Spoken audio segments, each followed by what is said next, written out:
ये कहानी है 8 ऐसे कैंडिडेट्स की जो एक ऐसी जॉब इंटरव्यू की तैयारी कर रहे हैं जो उनकी लाइफ बदल देगी। इसमें मोटी सैलरी मिलने वाली थी। कुछ ने खुद को पॉजिटिव बातें बोलकर कॉन्फिडेंस बढ़ाया, तो कुछ ने अपना बेस्ट दिखने के लिए खुद को संवारा। एग्जामिनेशन हॉल में हल्की रोशनी थी, जिससे सब कुछ खास और इम्पॉर्टेंट लग रहा था। अंदर हर किसी के लिए डेस्क थीं, जो करीने से कतारों में लगी थीं, और कैमरे चुपचाप हर हरकत को रिकॉर्ड कर रहे थे। तभी एक गार्ड बंदूक लिए अंदर आता है, जिससे सब डर जाते हैं। उसके पीछे एक और आदमी आता है जो अपना नाम नहीं बताता, लेकिन खुद को इन्विजिलेटर बताता है। वो उन्हें बताता है कि वे कई राउंड पास कर चुके हैं और ये आखिरी है। अगर वे इस टेस्ट में अच्छा करते हैं तो उन्हें उनकी ड्रीम जॉब मिल जाएगी। कुछ ही रूल्स हैं जिन्हें उन्हें फॉलो करना होगा। पहला, वे गार्ड या इंचार्ज आदमी से बात नहीं कर सकते। दूसरा, अगर वे जानबूझकर या गलती से अपने टेस्ट पेपर खराब करते हैं या किसी भी वजह से कमरा छोड़ते हैं तो वे फेल हो जाएंगे। तीसरा, टेस्ट पूरा करने के लिए उनके पास 80 मिनट हैं।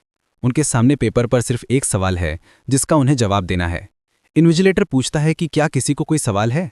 जब कोई कुछ नहीं कहता तो वे उन्हें गुड लक बोलता है, टाइमर शुरू करता है और कमरे से चला जाता है। कैंडिडेट्स अपने पेपर पलटते हैं और देखते हैं कि वे पूरी तरह से खाली हैं। वे सब एक दूसरे को कंफ्यूज होकर देखते हैं और टाइम टिक टिक करता रहता है। वे और भी ज्यादा चिंतित होने लगते हैं। फिर कैंडिडेट नंबर 2 अपने पेपर पर लिखना शुरू करती है, ये बताते हुए कि वो क्यों सोचती है कि वो जॉब के लायक है। कमरे में कैमरा उसके पेपर पर फोकस करता है और गार्ड को उसे हटाने का इंस्ट्रक्शन मिलता है क्योंकि उसने अपना पेपर खराब कर दिया। कैंडिडेट नंबर 2 ने एक और चांस के लिए रिक्वेस्ट की, लेकिन गार्ड ने उस पर दरवाज़ा बंद कर दिया। थोड़ी देर बाद कैंडिडेट नंबर 5 को पता चला कि रूल ये था कि वे इन्विजिलेटर या गार्ड से बात नहीं कर सकते, लेकिन वे एक दूसरे से बात कर सकते हैं। उसने ये आइडिया दूसरों के साथ शेयर किया, जिससे उन्हें विश्वास हो गया कि उन्हें सवाल का पता लगाने के लिए मिलकर काम करना होगा, इससे पहले कि वे जवाब ढूंढ सकें। ग्रुप ने टेस्ट पास करने के विभिन्न तरीकों पर चर्चा करना शुरू कर दिया, लेकिन हर कोई कंफ्यूज था। इस दौरान कैंडिडेट नंबर 1 बिल्कुल नहीं बोला। एक आदमी ने अपना परिचय देने की कोशिश की, लेकिन नंबर 5 ने सजेस्ट किया कि वे एक दूसरे को निकनेम दें ताकि उन्हें अपनी असली पहचान न बतानी पड़े। उसने कैंडिडेट नंबर 1 को डेथ नाम दिया क्योंकि वो अभी तक नहीं बोला था। फिर लड़कों को उनके रंग के हिसाब से ब्राउन, ब्लैक और वाइट नाम दिया गया, और लड़कियों को उनके बालों के रंग के हिसाब से ब्लॉन्ड, ब्रूनेट और डार्क नाम दिया गया। फिर वाइट सजेस्ट करता है कि उन्हें अपनी कुर्सियों से उठना चाहिए क्योंकि ऐसा करने का कोई नियम नहीं है। वो रिस्क लेता है और खड़ा हो जाता है। सब ये देखकर खुश होते हैं कि गार्ड कुछ नहीं करता, जिसका मतलब है कि वे घूम सकते हैं। डार्क सोचती है कि शायद सवाल अदृश्य स्याही से लिखे गए हैं।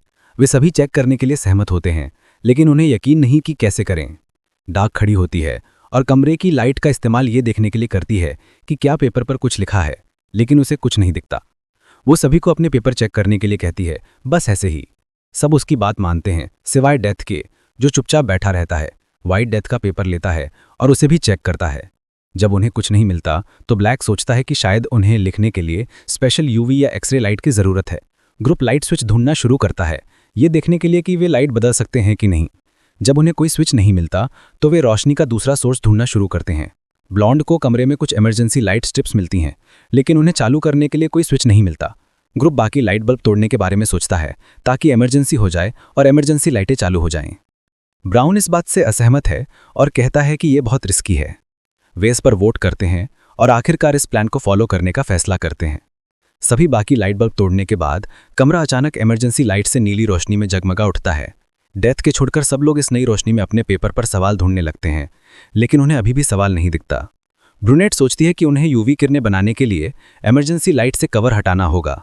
वे कवर तोड़ने और एक अलग तरह की लाइट पाने के लिए हाई हील्स का इस्तेमाल करते हैं, लेकिन फिर भी उन्हें इन नई रोशनियों से कुछ नहीं मिलता और अब उनके पास सिर्फ 60 मिनट बचे हैं। वाइट फ्रस्ट्रेटेड होकर सभी से नई आइडिया सोचने के लिए कहता है। जैसे वे सोचते हैं, वाइट को रियलाइज होता है कि वे नंबर 2 के पेपर के साथ कुछ भी कर सकते हैं क्योंकि वे पहले ही टेस्ट से बाहर हो चुकी है। वे उसकी डेस्क पर जाते हैं और पेपर को पेंसिल से शेड करने की कोशिश करते हैं ताकि कुछ दिखे, लेकिन उन्हें फिर भी सवाल नहीं दिखता। फिर वाइट उसके पेपर को टुकड़ों में फाड़ देता है ताकि वे हर टुकड़े पर अलग अलग चीज़ें ट्राई कर सकें। यहाँ तक कि वे पेपर के टुकड़ों पर पेशाब भी करते हैं, ये चेक करने के लिए कि क्या कोई लिक्विड सवाल को दिखा सकता है। दुर्भाग्य से वो आइडिया भी काम नहीं करता। ब्लैक और वाइट जोर जोर से बहस करने लगते हैं कि आगे क्या करें। अचानक वे रुक जाते हैं क्योंकि उन्हें डेथ के रोने की आवाज़ आती है। वे अपनी सीट कर चुपचाप रो रहा है और सब उसे देखते हैं।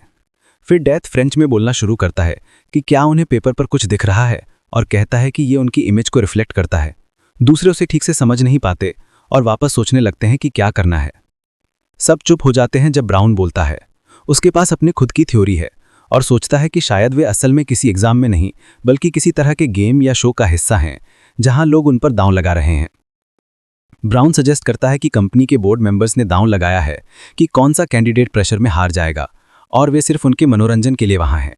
डार्क कहती है कि बोर्ड मेंबर्स शायद इतने बिजी होंगे, लेकिन ब्राउन सोचता है कि उनके पास इतना पैसा है कि उन्हें मजे के लिए रिस्क लेना पसंद है। अब हर कोई अपने अपने आइडिया सोचने लगता है। कुछ सोचते हैं कि शायद इन्विजिलेटर उनके साथ कोई गेम खेल रहा है, जबकि दूसरे सोचते हैं कि ये कंपनी का सीईओ हो सकता है। जैसे जैसे दबाव बढ़ता है वे बहस करने लगते हैं और एक दूसरे को गाली देने लगते हैं। डार्क आत्मविश्वास से बोलती है और कहती है कि उन्हें कोई नहीं देख रहा है क्योंकि सीईओ कंपनी में बहुत इन्वॉल्व्ड है। उसके पास सारी पावर है और वो सारे फैसले लेता है। ये साफ है कि वो कंपनी के बारे में दूसरों से ज्यादा जानती है। ब्राउन उससे पूछता है कि वो सीईओ के बारे में इतना सब कैसे जानती है। डार्क बताती है कि वो पहले से ही एचआर डिपार्टमेंट में कंपनी के लिए काम करती है, लेकिन उसने कभी सीईओ को नहीं देखा।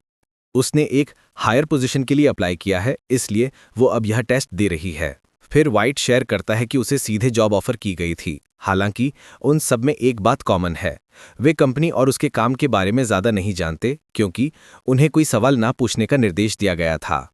डार्क फिर स्पष्ट करती है कि वे सब एक famous multi-million dollar pharmaceutical company by Rob में पोजीशन के लिए अप्लाई कर रहे हैं।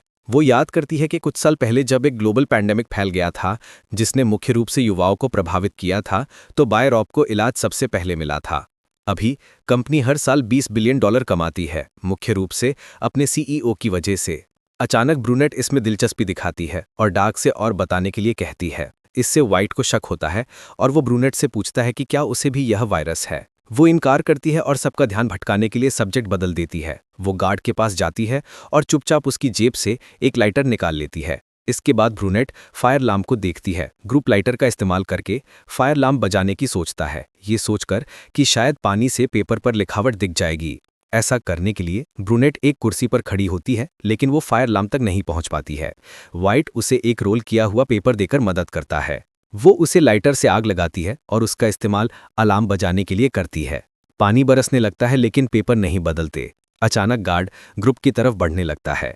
उसी पल डार्क अपने हाथ में लिया हुआ पेपर खोलती है और वो उसका अपना पेपर निकलता है। वाइट ने उसे कंपटीशन कम करने के लिए बेवकूफ़ बनाया था। इसके बाद ब्लैक वाइट के एक्शन से आग बबूला हो जाता है और उसे मुक्का मारने की धमकी देता है, जिससे कमरे की लाइटें बुझ जाती हैं। ग्रुप को पता चलता है कि लाइटें आवाज़ से कंट्रोल होती हैं। वे एक दूसरे को शब्दों के साथ सावधान रहने की चेतावनी देते हैं। जैसे ही वे इस पर चर्चा करते हैं, डेथ फिर से रोने लगता है। वाइट इस मौके का फायदा उठाता है और डेथ को धमकाकर उसे अपना पेपर फाड़कर खाने को मजबूर करता है। इससे गार्ड डेथ को भी कमरे से बाहर निकाल देता है। अब केवल 5 उम्मीदवार बचे हैं। ब्लैक वाइट की बुराई करता है कि वो कितना बुरा इंसान है, लेकिन वाइट जोर देता है कि उन्हें उसे धन्यवाद देना चाहिए कि उसने उनके कॉम्पिटिटर्स को हटा दिया है। वो ये भी दावा करता है कि उसे सवाल पता है लेकिन दूसरों को नहीं बताएगा। गुस्से में ब्लैक वाइट को मुक्का मारता है, जिससे वो बेहोश हो जाता है और ग्रुप वाइट को एक कुर्सी से बांध देता है और उसका मुंह एक टाई से ढक देता है। थोड़ी देर बाद वाइट जाग जाता है। डार्क उसके मुंह से गैग हटाती है और वो अपनी दवा मांगता है, बताते हुए कि उसे भी वायरस है और जिंदा रहने के लिए उसे हर घंटे दवा लेनी पड़ती है। वाइट की जेब में गोलियां ढूंढती है लेकिन उसे कुछ नहीं मिलता। ग्रुप को लगता है कि वाइट बहाने बना रहा है ताकि उसे छोड़ दिया जाए। हालांकि वाइट जोर देता है कि ब्रूनेट ने उसकी गोली चुराई है और वादा करता है कि अगर वे उसे लौटा देते हैं तो वो सवाल बताएगा। अचानक वाइट बेहोश हो जाता है और कांपने लगता है। कुछ को लगता है कि वो नाटक कर रहा है, लेकिन ब्लैक को पता है कि वाइट को वायरस की वजह से दौरा पड़ रहा है। वे सब गोली ढूंढना शुरू कर देते हैं लेकिन कमरे में कहीं भी नहीं मिलती। टाइमर पर केवल 15 मिनट बचे थे। वे गोली के लिए एक दूसरे की तलाशी लेने लगते हैं। डार्क को शक होता है कि ब्राउन ने गोली ली होगी और वो सही होती है जब उसे अपनी टेबल के नीचे चबाने वाली गुन में फंसी हुई गोली मिलती है। वो वाइट को गोली देने की कोशिश करती है लेकिन ब्राउन उसे एक वेंट में फेंक देता है। जैसे ही दूसरे उसे निकालने की कोशिश करते हैं, एक चिंतित डार्क कैमरे के सामने जाती है और इनविजिलेटर से वाइट की मदद करने के लिए कहती है। हालांकि क्योंकि उसने इनविजिलेटर से बात की थी, उसे तुरंत डिस्क्वालीफाई कर दिया जाता है।